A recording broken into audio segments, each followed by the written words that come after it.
Então, a aula de hoje é sobre aquecimento vocal. Para que serve? Como é que faz? E que é útil isso? Por que eu preciso aquecer vocalmente antes de cantar? Tá, mas e aí? Como é que eu aqueço? Que tipo de exercício? Como é isso? Bom, primeiro eu queria que vocês pensassem no aquecimento como uma preparação do corpo para a atividade.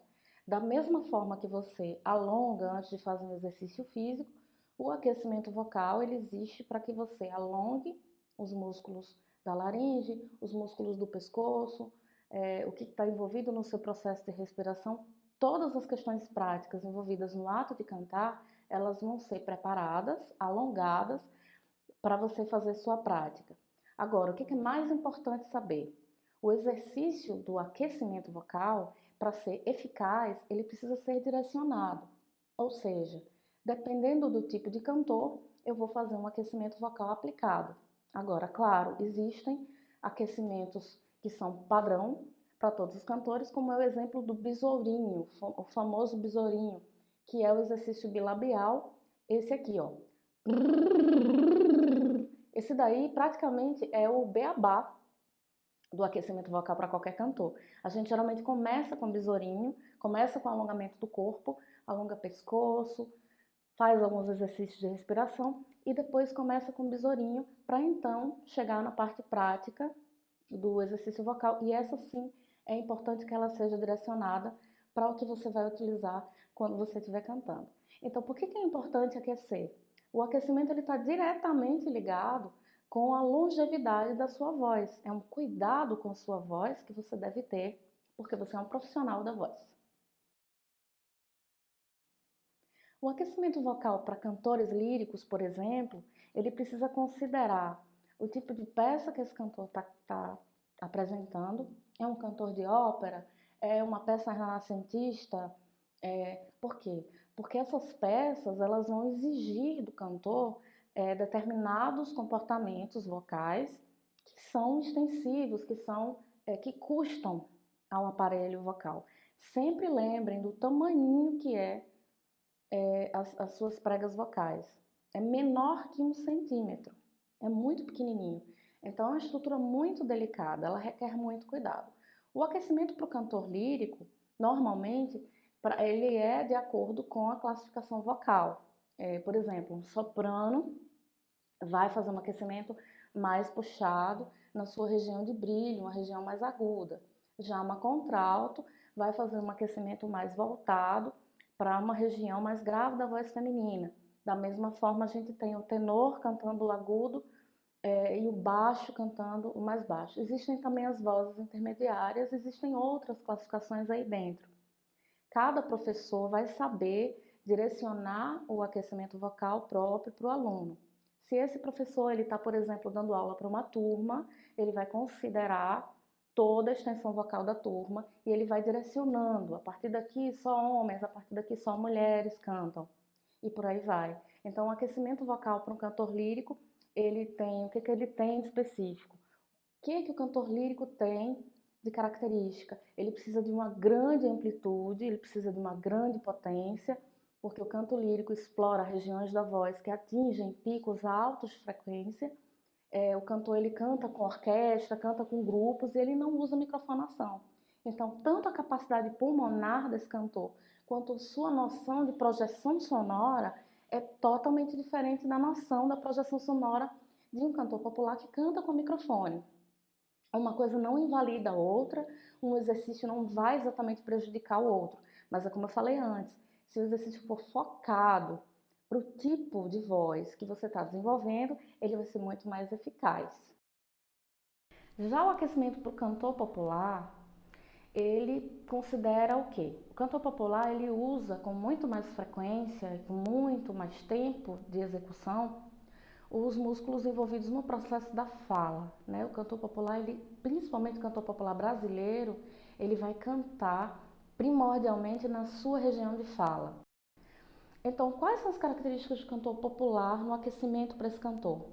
Primeiro, ele precisa ter uma voz descansada, ou seja, ele precisa falar menos, o aquecimento dele vai ser mais curto, mais específico, mais relaxante, ou seja, vai relaxar essa estrutura, vai fazer besourinho, vai fazer alongamento de pescoço também, exercício de respiração também, e na parte mais prática ele vai fazer arpejos, ele vai trabalhar com uma articulação na região da fala, que é a região primordial.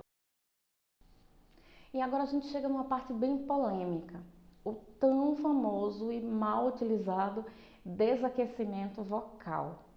Isso existe? Para que serve o desaquecimento vocal? Eu vou tentar fazer uma analogia aqui para explicar para vocês. Quando você está muito nervoso numa discussão, normalmente você eleva o tom natural da sua fala. Quando você tem um susto, quando você se envolve num acidente de trânsito, por exemplo, você começa a falar normalmente um pouco mais acima do tom que você naturalmente fala.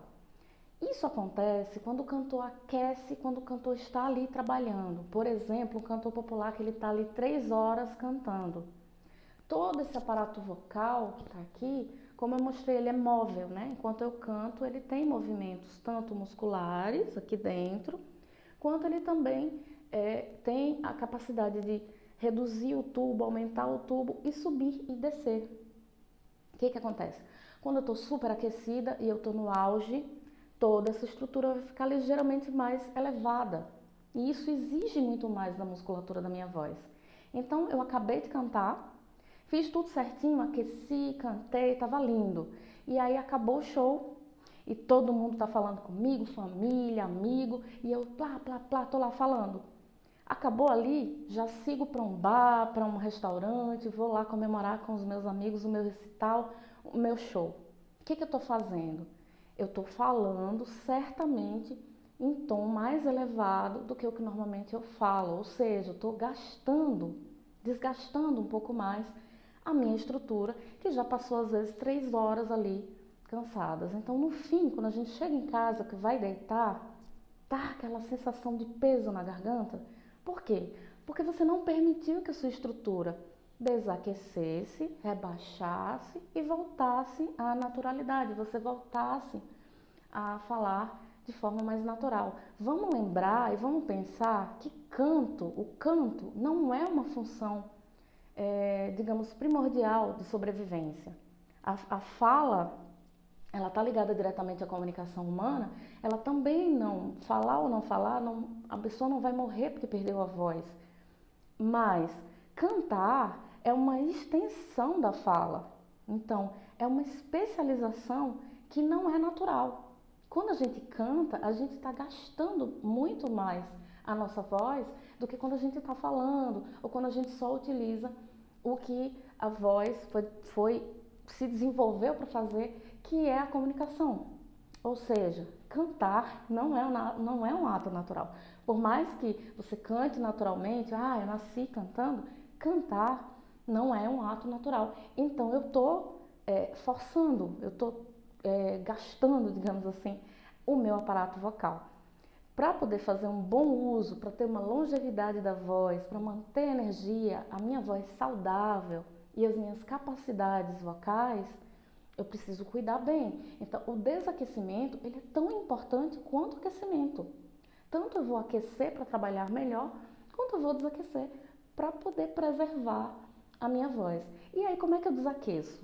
Normalmente, os exercícios de desaquecimento, todo aluno vai entender isso com o professor dele. Normalmente são exercícios de escalas descendentes, que eu vou pegando do agudo, trazendo para a minha região de fala, em todas as situações, vai ser mais ou menos isso, e trabalhando para deixar toda a minha região muscular relaxada. Então, um alongamento de pescoço, umas escalas descendentes são o suficiente.